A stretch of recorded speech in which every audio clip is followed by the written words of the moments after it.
from the Italian capital, Rome. Lorenzo, I want to get into some of the strategic thinking that's going on right now in Iran and Israel. Let's start with Tehran. From the rhetoric we've been hearing, it sounds like Iran's keen to avoid regional escalation, but also feels it can't afford to seem weak.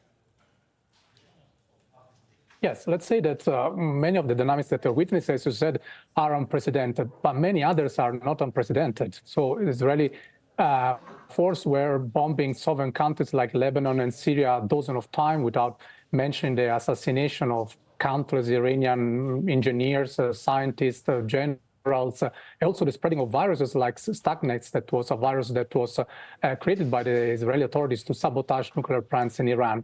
Iran itself suffered was launching a number of drones against Israel from its own territory, so from Iran, I think, for instance, back in 2020, and Israel has suffered plenty of missile attacks from Lebanon, from Yemen. So what is changed is not what I was mentioning. What is changed is the global and regional order.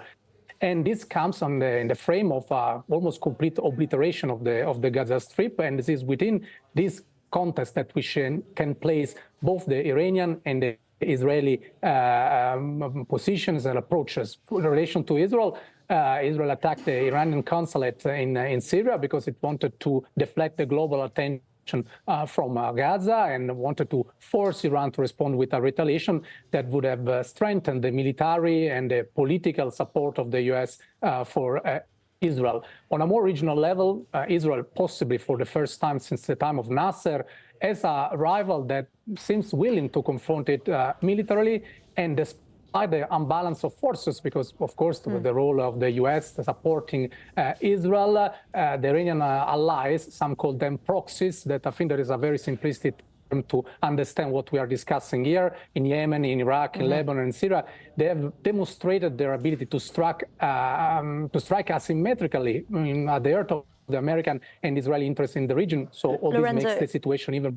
Lorenzo, so we'll get to the broader regional context in just a moment, but from what you're saying, it sounds like you think much of Israel's thinking here is about rallying U.S. support at a time when Washington has been increasingly critical of Israel's approach to the war in Gaza. If that is the case, what do you expect from them in the coming days? What do you think the war cabinet's going to do?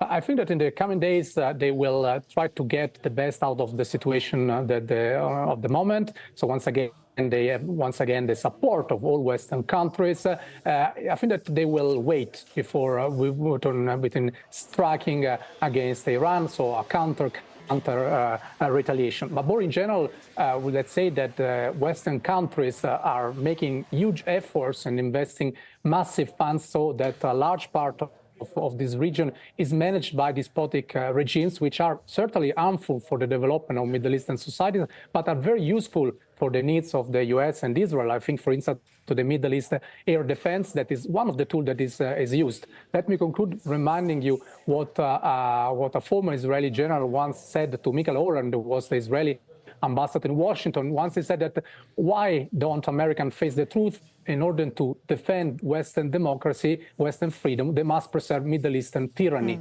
This is the mindset, by and large, that you see very often, you can hear very often, once again, it's a general tendency in Western capitals.